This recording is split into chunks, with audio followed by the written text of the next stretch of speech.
네, 국내 이슈 체크인 메리츠증권 양태준 대리와 얘기를 나눠보도록 하겠습니다. 안녕하십니까? 안녕하세요. 네, 반갑습니다. 자, 오늘은 어떤 내용을 가지고 좀 얘기를 나눠볼까요? 이슈부터 먼저 좀 확인을 해보도록 하죠. 자, 오늘은 이란 협상 어떤 효과가 있을까라는 주제를 가지고 얘기를 나눠보도록 하겠습니다.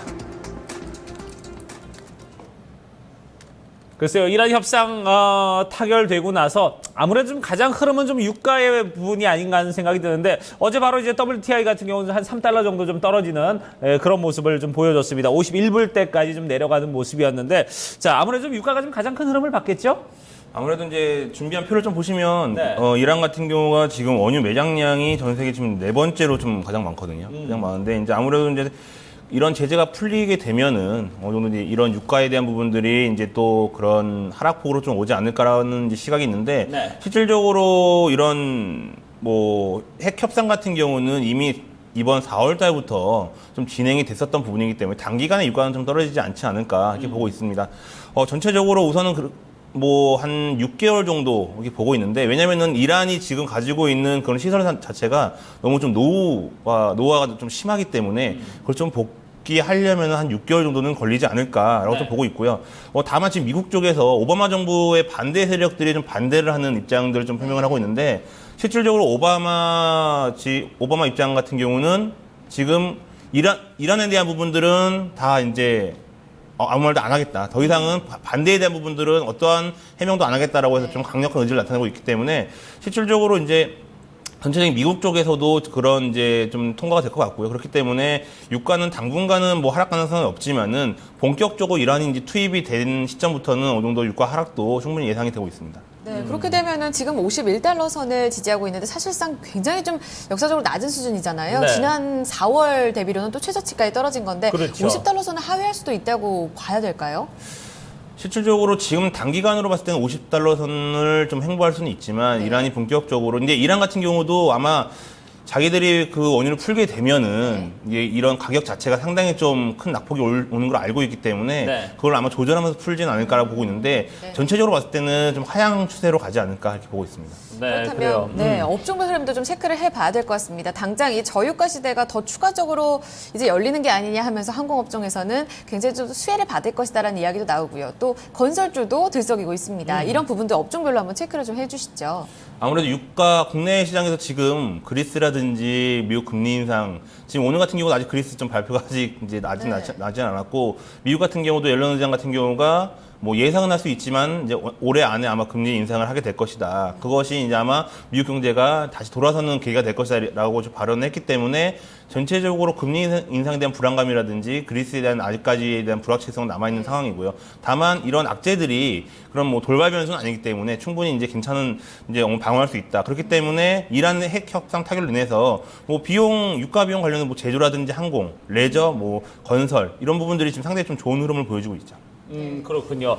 자, 아무래도 좀 아까 항공, 레저 이런 부분이 좀 유가와 밀접한 관계가 있다고 말씀을 해주셨는데 그러면 좀 항공주부터 좀 들여다보도록 하겠습니다. 아무래도 좀 글쎄요, 대형 항공사들보다는 그래도 좀 이제 비용적인 부분이 좀 적은 이 저가 항공사들이 특히나 이 유가에 좀 민감하지 않을까 하는 생각이 드는데 어떻습니까?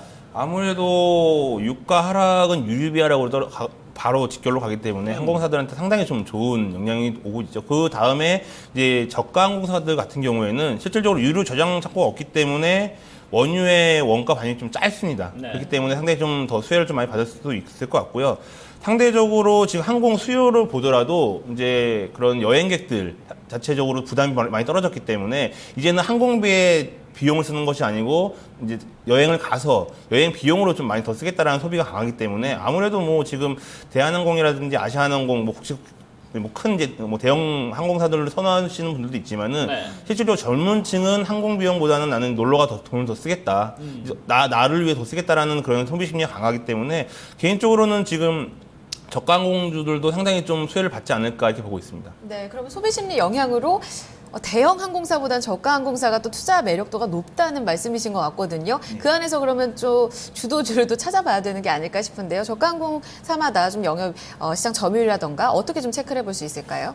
제가 준비한 좀 표를 보시면 이제 뭐 AK 제주항공, 에어부산, 진에어, TA항공이 이제 대표적인 이제 저희 저가 항공인데 네. 실질적으로 이 항공사들이 지분을 갖고 있는 이제 AK홀딩스라든지 아시아나항공, 또 한진칼, 뭐 TA홀딩스, 뭐 예림당 네네. 다 지금 다 똑같은 주가로 반등을 하고 있는 모습이 나타나고 있거든요. 네. 그러니까 이미 이란 핵 협상은 이제 4월 때부터 진행이 됐기 때문에 예견을 했고 이제는 시작이다라는 반등 추세로 해서 좀 좋은 흐름을 좀 나타내고 있습니다. 네, 그래요. 자, 이렇게 저가 항공사들 저희가 좀 살펴봤고, 또 다른 업종에서는 또 어떤 부분들 또, 여기서 좀 반사적인 이익을 좀 챙겨볼 수 있을까요? 개인적으로는 좀 건설업종을 좀 강하게 좀 보고 있는데요. 네. 상대적으로 그동안의 건설업황 같은 경우는 작년, 재작년부터 건설업종들 등급 회사 신용등급 떨어지면서 상당히 좀 불황이 오고 그리고 또 부채비율도 상당히 높고 해서 좀 안 좋았는데 이렇게 이러한 협상이 타결되면서 지금 이제 건설주들도 상당히 좀 좋다라고 보고 있고요. 네. 실질적으로 지금 누적수주 이란 쪽으로 봤을 때 대림산업이라든지 현대건설, GS건설,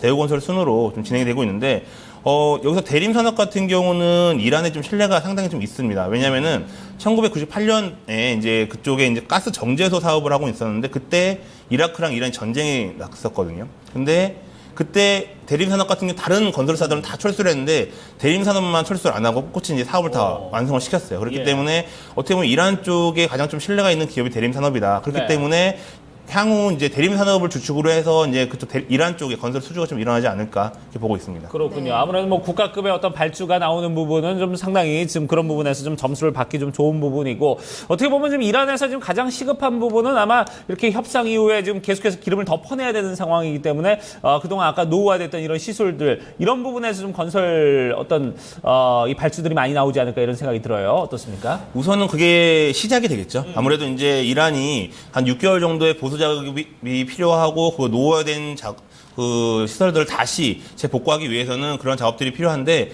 아무래도 그러한 작업들 먼저 시작을 하면서 이란을 주축으로 해서 네. 이제 어느 정도 그 이란 쪽으로 작업이 들어간다고 하면 그 다른 해외 시장 쪽으로도 이제 인정을 받을 수 있는 충분한 이제 근거가 될 수 있기 때문에 개인적으로는 상당히 좀 이란의 이번 핵 협상 타결로 인해서 국내 건설주들이 좀 전 세계적으로 다시 한번 좀 실력을 인정받을 수 있는 자리가 되지 않을까 이렇게 보고 있습니다. 실질적인 그럼 수주 시장도 어느 정도나 커진다고 봐야 될까요? 이 시장 파이에 대한 감각이 좀 없는 것 같아요, 시장에서는. 지금 이란 같은 경우가 지금 표에서 보시면 2019년까지 거의 한 연평균 19%에서 20% 정도 성장을 전망이거든요. 오. 그렇게 되게 되면 지금부터 거의 한 4년 정도 가까이는 거의 20% 가까이 성장을 하는데 네. 여기에 대림산업이 거의 뭐 30-40%를 갖고 있고 여기서 1%만 갖고 온다 하더라도 상당히 큰 물량을 갖고 올 수 있는 거기 때문에 앞으로 향후 한 4년 정도는 이란 쪽에서 이제 물량이 나올 수 있고 이 이란 물량을 토대로 해서 다른 해외 시장도 충분히 공략할 수 있다는 점이죠. 네. 예전에 보면 이제 우리나라 한참 이제 경제 성장기 때 이제 70년대, 80년대 보면 이제 중동 가서 이제 돈 벌어오겠다고 이제 이렇게 가시는 분들 상당히 많았는데 최근에 글쎄요 이런 흐름을 좀 탄다면은 또 주변에서 그런 분들도 볼 수 있지 않을까 하는 생각도 또 듭니다. 자, 그러면 이제 앞으로의 어떤 이제 투자 전략 좀 어떻게 세워보면 좋을까요? 지금 같은 경우는 아직까지는 제가 이제 화요일장 말씀드리고 화요일장을 보면서 과연 바이오 제약이 더 가느냐 안 가느냐 이제 이게 상당히 좀 그랬는데 아직까지는 힘이 남아 있다라고 좀 보고 있습니다. 바이오 제약에 대한 부분들 그렇기 때문에 과연 지금 아직까지는 근데 박스권 상단 다시 못 뚫고 있거든요. 그 안에서 다시 뚫고 있는 종목도 나오고 있는데 아직까지는 박스권 상단 뚫지 못하고 있지만은 강한 것만큼은 사실이다. 그렇기 때문에 바이오 제약에 대한 부분들을 아직까지 들고 계신다면은 충분히 홀딩해도 좋다. 왜냐면은 앞으로의 지금 주도 섹터가 아직까지 명확하게 있지가 않기 때문에 바이오 제약으로 코스닥 업종이라든지 뭐 코스피 업종 다 자금이 좀 몰릴 것으로 보고 있고요. 기존 섹터 그러니까 바이오 섹터는 홀딩, 그러니까 일부 차익 실현도 가능하고요. 아니면 뭐 100% 홀딩도 충분히 낫다고 보고 있습니다. 하지만 이제 과연 여기서 차익 실현한 다음에 어떤 종목으로 가느냐, 어떤 섹터로 가느냐가 가장 중요한 건데 지금 상승 전환이 어느 정도 일어나고 있는 거는 아까 말씀드린 건설업이라든지 아니면 건설업의 수혜를 받고 있는 그러니까 약간 이제 얹혀가는 듯한 느낌의 건자재 업종들도 있거든요. 상당히 지금 건자재 업종들이 소리 소문 없이 상당히 잘 가고 있습니다. 왜냐면은 정부 정책이 지금 노후화된 아파트를 뭐 주택을 다시 한번 리모델링 해라라는 정책이 있기 때문에 그거에 따라서 건자재 업종들도 상당히 좋은 흐름을 보여주고 있거든요. 그렇기 때문에 지금 건자재 업종 같은 경우는 박스권 상단에 다시 지지를 하고 있는 상황이기 때문에 이런 건자재 업종 같은 경우 좀 보시면 상당히 좀 좋지 않을까 이렇게 보고 있습니다. 네. 차기 주도주 이제 누가 시장을 이끌어갈 것인가에 대한 이야기들 상당히 많이 나오고 있는데요. 네. 오늘 양태준 대리 같은 경우에는 건설과 건자재 쪽으로도 눈여겨볼 필요가 있다. 그리고 여전히 바이오 섹터 쪽으로는 힘이 조금은 남아 있다는 점도 체크해 보시면서 홀딩 전략도 참고해 보셨으면 좋겠습니다. 이란 핵 협상에 따른 수혜주에 대한 전략도 살펴드렸으니까요. 네. 이 부분 함께 참고해 주시고요. 말씀 여기까지 듣도록 하겠습니다. 메리츠 송금증권 양태준 대리와 함께했습니다. 감사합니다, 대리님. 감사합니다. 고맙습니다.